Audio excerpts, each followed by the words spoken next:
Hi everyone, I'm Dr. Andrea Brunell and I'm going to be your instructor for EDU250 Introduction to Special Education. I see from the class list that I have some friends that I've had in other classes and I'm really excited to meet new people in this class as well. So for week one, I would like to just give you a little bit of an overview. Each week I will provide a videotaped introduction to the module. This week, we're going to start out with the two major pieces of legislation that have to do with special education, and that is the Individuals with Disabilities Education Act, that's commonly referred to as IDEA, and Section 504, which is civil rights legislation. You're going to be expected to read from your textbook, and this is your text, Special Education in Contemporary Society, 6th edition. And this week, I'm asking you to read chapters 1 through 3 and watch a couple of, actually there's 3 brief videos I'm asking you to watch. And our first discussion, we're going to be talking about something called disproportionate identification.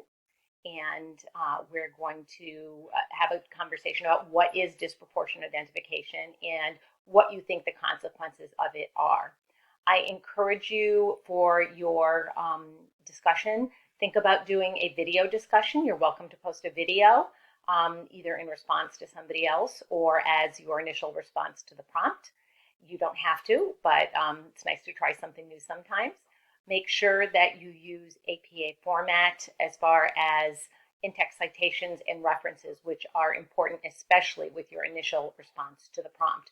We want to know where you got some of your ideas from and any research that you cite to support your ideas. So that's the discussion.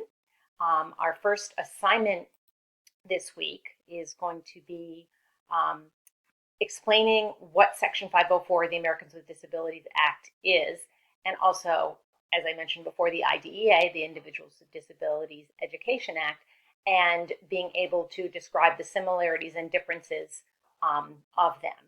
This is sort of the basic knowledge that everybody needs to have about special education. So when you do that, if you have any questions, again, reach out to me. I can be reached by email. I will typically get back to you within an hour or so, no more than 1 day. The other thing to keep in mind is that there cannot be any late assignments accepted in week 1 or in week 6. So be sure to get your assignments in by Saturday at midnight. Your first discussion post should be in Thursday at midnight, and then you have Friday and Saturday to complete that. With discussions, try really hard not to save all of your posts for Saturday because it doesn't give a chance for your classmates to have a discussion with you. And we'll have much richer discussions if we're able to have a little bit of back and forth, me included. And those of you who've had me in class know that I do get actively involved in the discussions. The other thing you're going to want to know is for this class, you may have seen that there is an observation requirement. Due to COVID-19, we're going to have to do that a little bit differently. So in week 6, you're going to be asked to locate 3 online classes to observe, and you'll do your observation that way.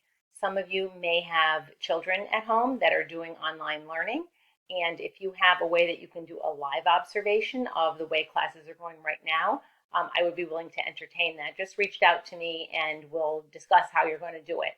But it's just something to think about because it is due in week 6, but it's something you should be thinking about as you go along. And you could even be beginning to start to select those videos, even beginning right away. So I look forward to getting to know all of you a little bit better. I look forward to our discussions and to your assignments, and I hope you enjoy this course. It's one of my favorites to teach, and I look forward to getting to know all of you a little bit better. Have a wonderful week.